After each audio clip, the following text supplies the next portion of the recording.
Hi there, this is Jonathan Ginsberg. I'd like to offer you some tips about how to improve your chances of winning your Social Security disability case. One thing you should definitely do is prepare for questions that you know you're going to get. This is really something that your lawyer should work with you on prior to your hearing. I do it with my clients usually a week or two, even 3 weeks before the hearing. We actually practice the questions.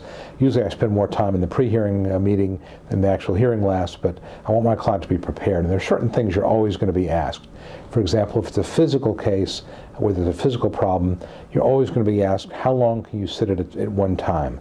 How much total sitting can you do? What kind of break do you take after you've sat for 15 minutes and you need to get up? How long do you have to move around for? And again, how much total sitting can you do during the day? You'll be asked the same thing about standing. How much standing can you do? How much walking can you do?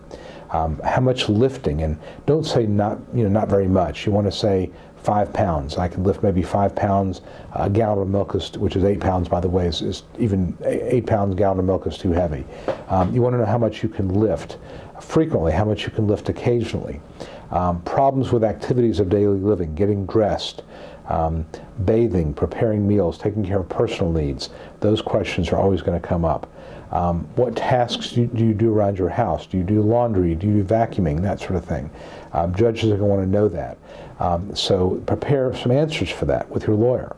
I always ask my client, if I said to you, here's a simple entry-level job where you're sitting at a table putting ink pens in a box, and all you do all day long is stick ink pens in a box, but you got to do it 8 hours a day, 5 days a week. Why could you not do it? And you want to have a 2 or 3 sentence explanation. I've got severe pain in my back due to a herniated disc. That pain radiates into my leg.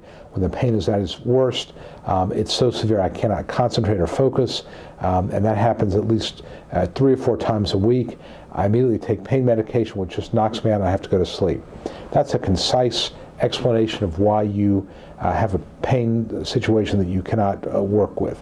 So be prepared for those type of questions. And again, this is why you want to really make sure you sit down with your lawyer prior to the hearing and ask him or her, what are questions I'm likely to get with this judge?